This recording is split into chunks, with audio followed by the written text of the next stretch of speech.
Welcome back to Better Every Day. John Mitchell and Darren Root back with you. Darren, good to see you from Florida again. Great to see you, John. Yeah, I up early, walked the beach. The water was just barely lapping up to the sand, and so it's just really calm. Yeah, I think maybe that's why this show makes so much sense because I can play the opposite of that.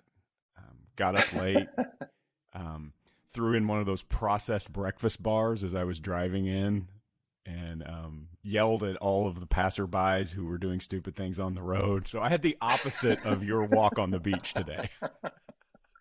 That was after French fries last night, right? That's right. Yeah, you started saying, "Hey, we went to this great Greek restaurant. I just feel so good today." And it's like, yeah, I had a handful of French fries from Wendy's for dinner last night.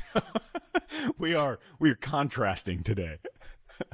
I'm certainly, and I got you to watch this too. So I'm in this zone or mindset right now after watching the blue zones. It's actually blue zone is these pockets that have been studied on the planet, areas of people who live to be, I mean, on average, almost to centenarians, 100 years old, healthfully, not in assisted living or without their minds, and vastly lower levels of dementia and stuff like that. So it's really interesting. And so there's been a book, books written on this. And there's this guy, Bill Weir, he's on CNN. Yeah, He's I like like him a lot. story. Oh, he's great. He's a storyteller. That's what he calls himself.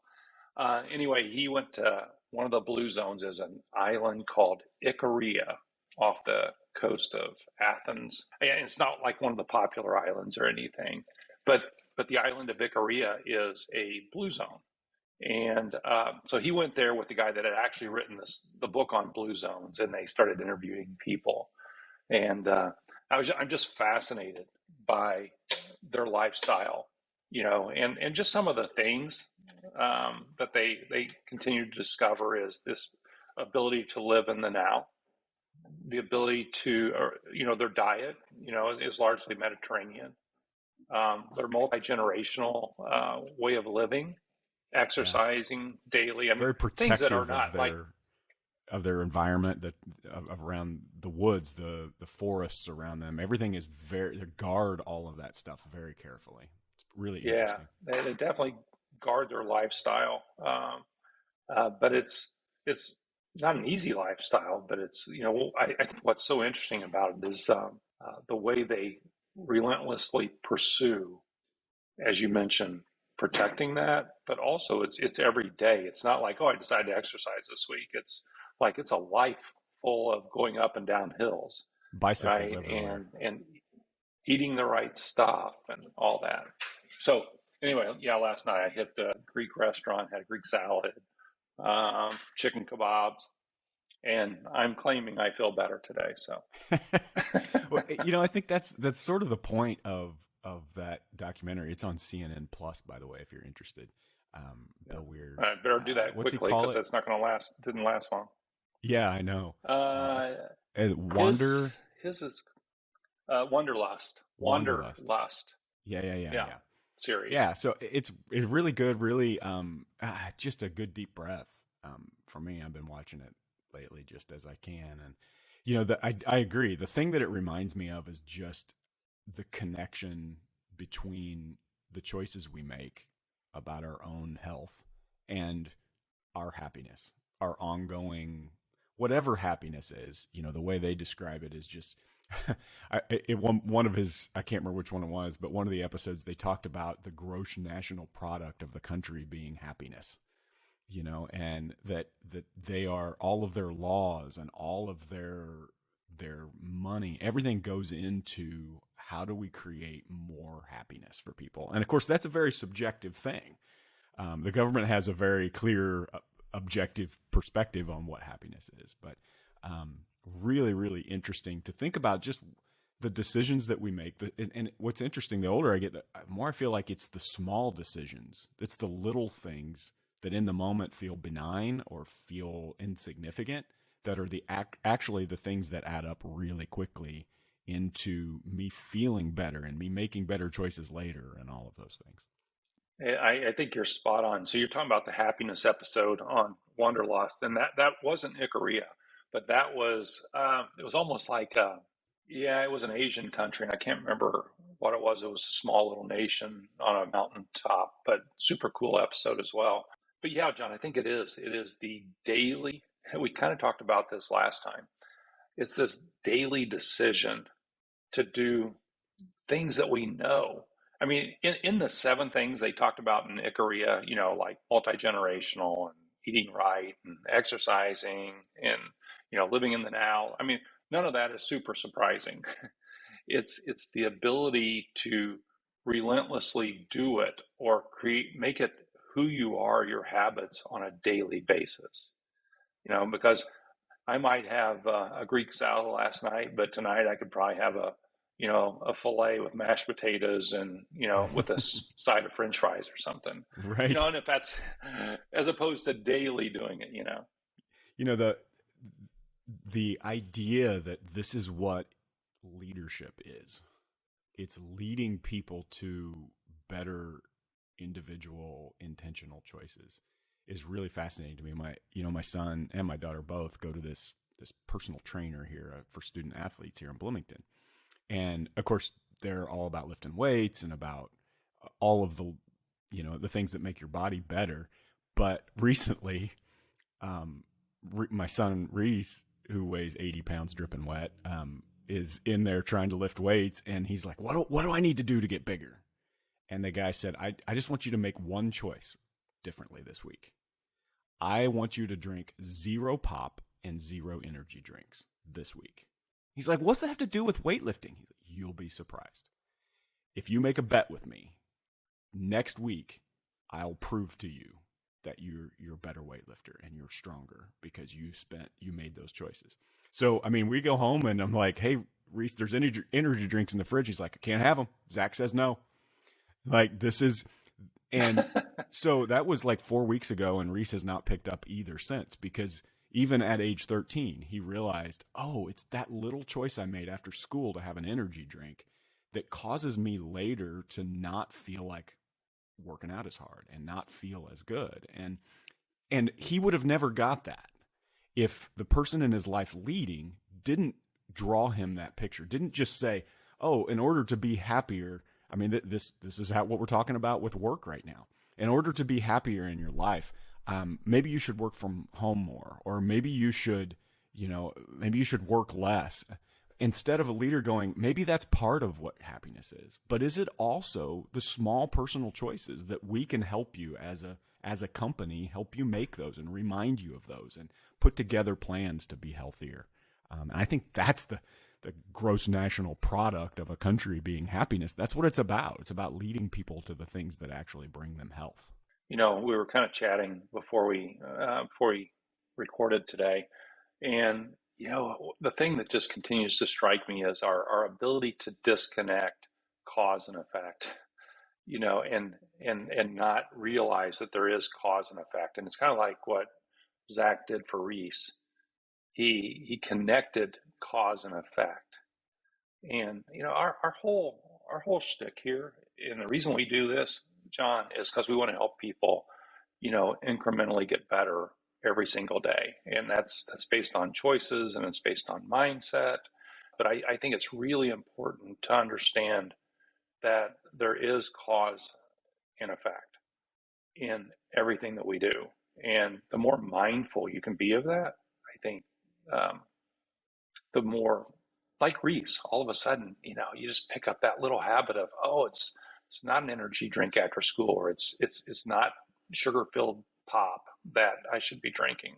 Yeah, and I'm just trying to think, what is it that causes me to lose that perspective? Because I mean, practically speaking, sitting here on a podcast today, that makes all the sense in the world. It almost seems like a no-brainer. But it's like the anxiety, it's the lack of margin in my life, it's the hand in the back of all of the over calendaring I do that keeps me from in the moment realizing, yeah, that handful of French fries is going to suck later. you know. Yeah. I mean, do you think we're just kind of mind numbingly numb? Yeah. You know what I mean? We're just, or we just are going through a lot of the motions without creating the right habits. I think the same thing is true, Darren, of our mental habits. You know, I mean, it's not just about what you eat. It's about the choices you make daily. You know, you talked about being on the beach this morning. You know, if I had made a different decision last night, I might have had a chance. I wouldn't have been on the beach here in Indiana, but I'd had a chance to do something in my morning that was more useful than what I ended up doing and have set my day better. And it's those small choices mentally and those small choices with my schedule that prioritizes those things that I feel like just get out of control. And I just passively just react to whatever's in front of me, you know. It's everything starts with just an awareness. Just being aware that you did that today. I think and just surfacing to awareness and then saying, cause and effect. I know I don't want to do that, so I'm going to do this differently. Well, this really wasn't even our topic for today, John, but it's good discussion. I like. Uh, I want you to explain because we want to talk about ikigai. Ikigai. Yes.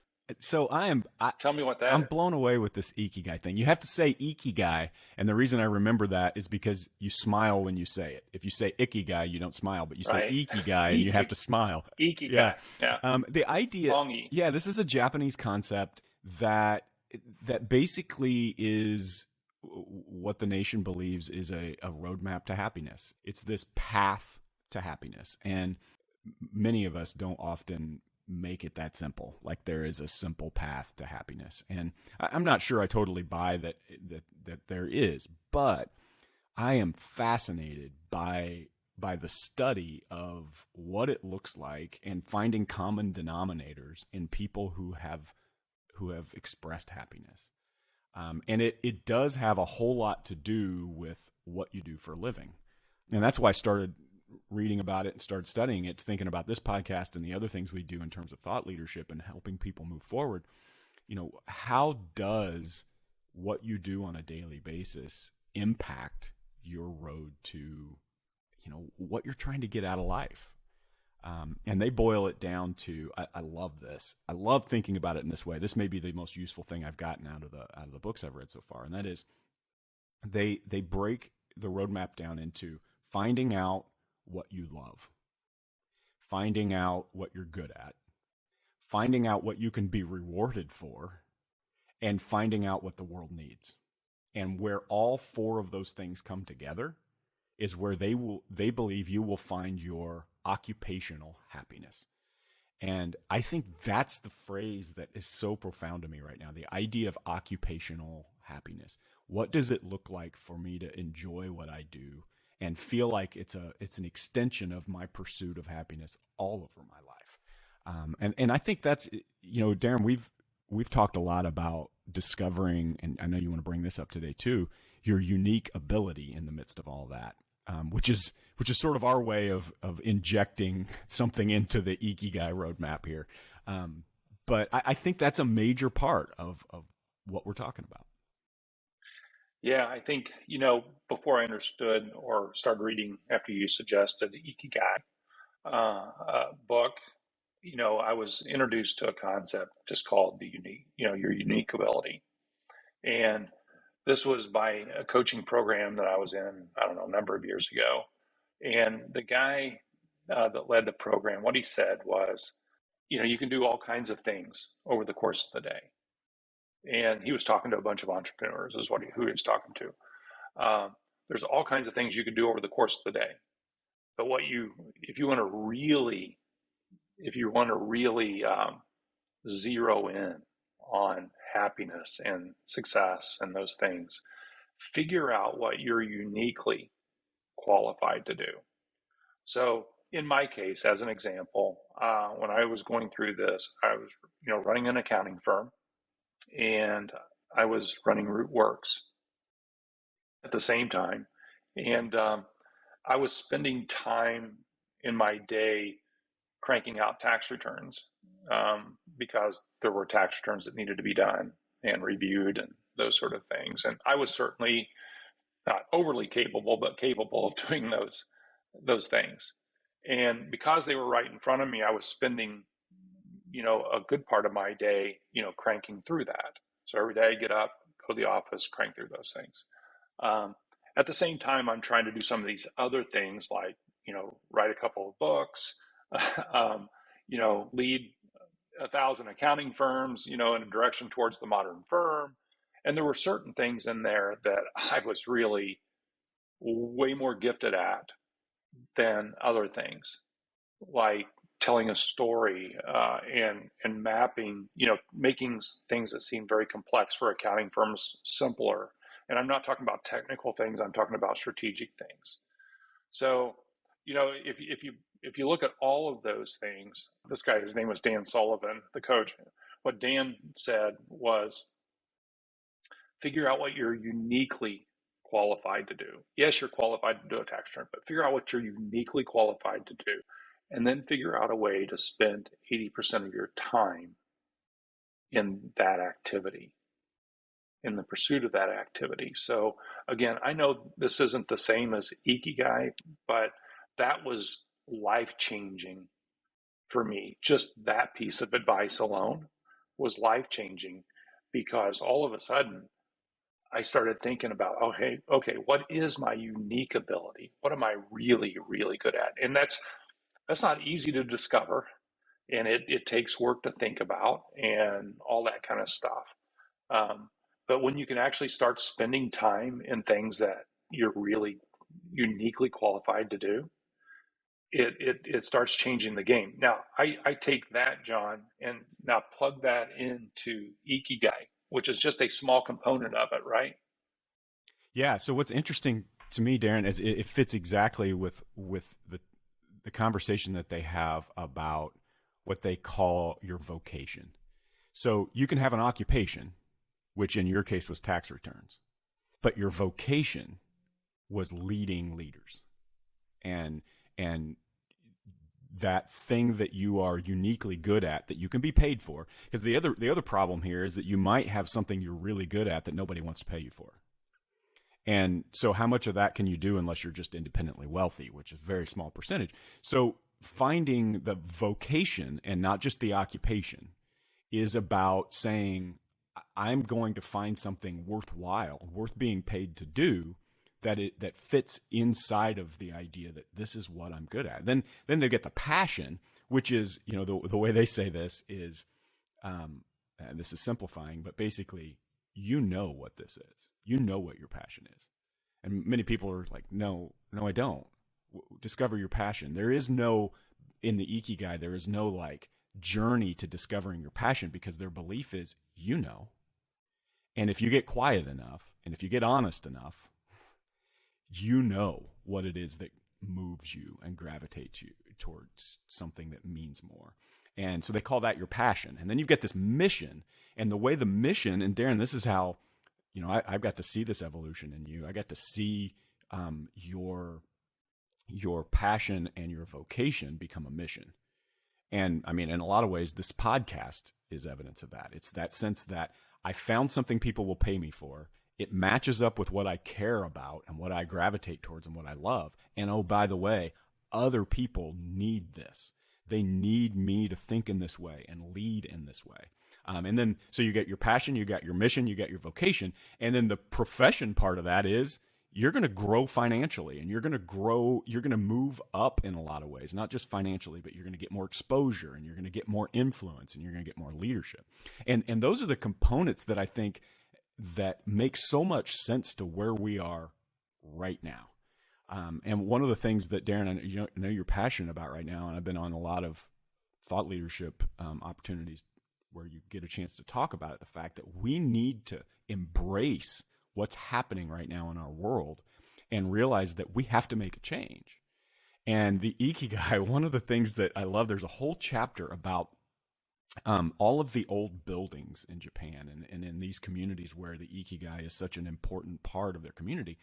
They take these incredibly old buildings, and instead of like the way we do it in the West, where you can't make a change to anything in these historic buildings and those kinds of things, they have a time where they're just like, no, it's time for a new face for this old building, because it is time to wash away the things that we're too attached to in the past, The structure, the bones are still here, but we're going to paint our experience and our thing on this thing so that we have this symbolic moment where we wash away. We don't hold the past so strongly that it keeps us from creating our own future. And that's really tied to their happiness, is this this intentional opportunity on a regular basis to wash away the evidence of their ancestors visually so that they can replace it with their own and keep the bones, but replace.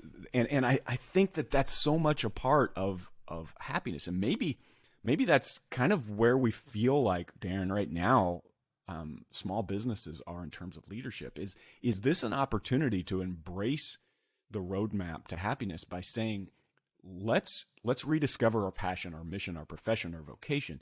But maybe what it's going to take is repainting the old business model in our small businesses. It's repainting, taking the bones, the things that we care about, the things we've learned about, but thinking differently about it and changing the way it looks a little bit. And I think that might be where the energy comes. For me, John, as I think about, my evolution a little bit over the last, I don't know, few years, as I continue to pursue, sort of my ikigai on a daily basis, if you will. You know, I I don't think I don't think it's a destination. That's my experience. I think it's a journey. I don't think you just arrive at it. I think you're constantly peeling away the onion, if you will, and exposing, new parts of it. For me, yeah, I stopped doing tax returns and I did other things that, that were more fulfilling and I was more passionate about. But there were still things along that journey, whether it was having a team to manage, and daily meetings to be on related to that, which is, not the thing that necessarily energizes either one of us, right? But it's continuing, and elevate's not the right word, but it's to peel away. It's continuing to understand those things that just are not in that core unique ability or in the core of what really drives you. Yes, are we capable? Am I capable of running a meeting? Yes. But is it what really inspires me? Am I capable of managing a team? Yeah, I mean, but it's not what drives me. It's my unique ability continues to be, you know, doing something like this or standing in front of a room and helping firms find out what that new paint looks like, that new look looks like, and showing them the pathway to get there. And that's what, when I get up in the morning, I mean, I'm jazzed to do that. Again, correct me if you think I'm wrong, but that's what sort of bubbles up and makes everything else and, in my surroundings better. It's funny. I was just thinking about how fortunate I am to have so many people in my life who are pouring into me, but are ahead of me on the journey. I think about my mom. I think about others that are older than me, and I'm watching them, and I'm like, "You Hey, are." It's not. It's not a not a lot. secret. Not a lot, but just enough that I can go, "Oh." So as I get closer to, the end of my career, whatever that means, I can actually like get better because I'm clearer and because I'm sort of sanded away all of the things that I shouldn't be leveraging. And I think about my mom, mom's a counselor and she's been in ministry for all these years and she retired. And we were talking the other day and she's like, I feel like I'm making more impact right now in less time. And I see that in you too, Darren. Like you get to walk on the beach, but somehow you're creating more impact than you've ever had. And I don't think it's an accident. I think it's a culmination of the daily choices that the cause and effect, and doing the hard work of the ikigai, whether you know it or not, to say these things are not my profession or my vocation. These things are not leading me to happiness, and they are also not the best way for me to give the world what they need and for me to pursue the passion that I have. and you get the guts. And maybe it's because you get a little more financial security. Maybe it's because you get a little more perspective on life, but you get the guts to say no to the crap that is keeping you from being the best version of you at work and at home and everywhere else. Well, John, to quote a famous philosopher, Jennifer Aniston, which uh,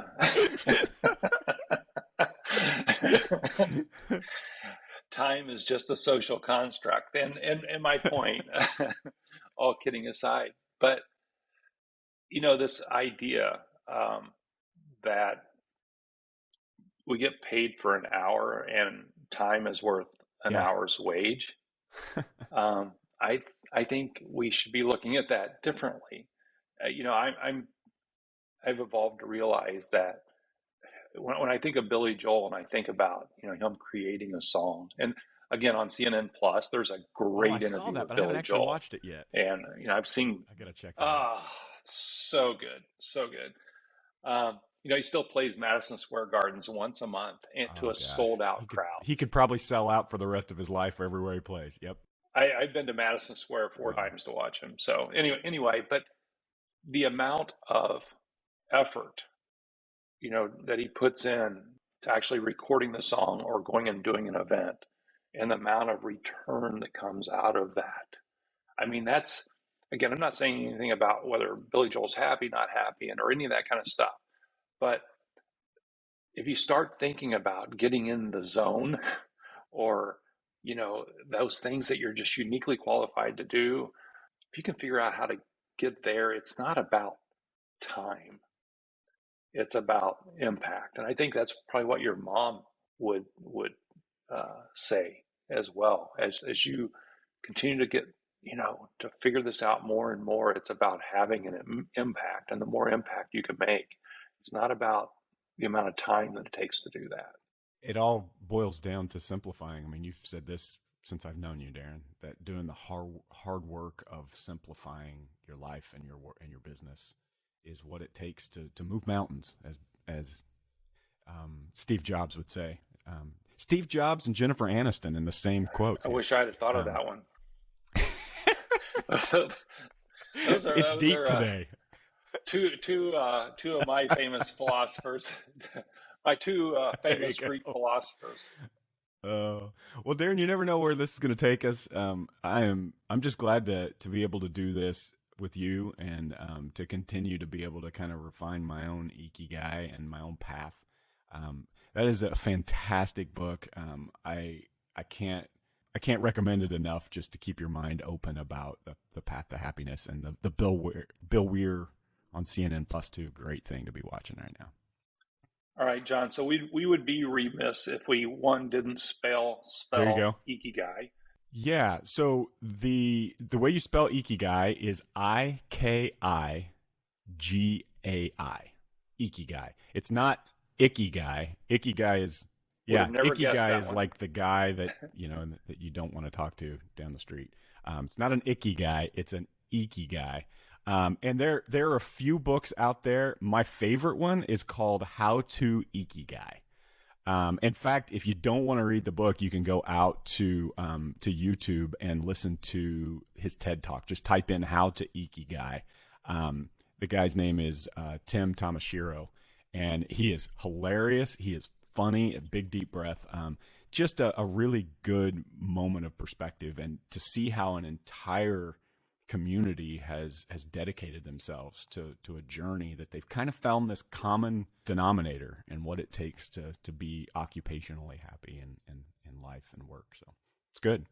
Well, everybody remember, this is a daily decision. This is a journey that we're all on. It's a daily decision to get better every day. And the way you do that is by plugging into all kinds of resources. And Ikigai is Absolutely. a great resource. Add it to your list. Darren, it was fun.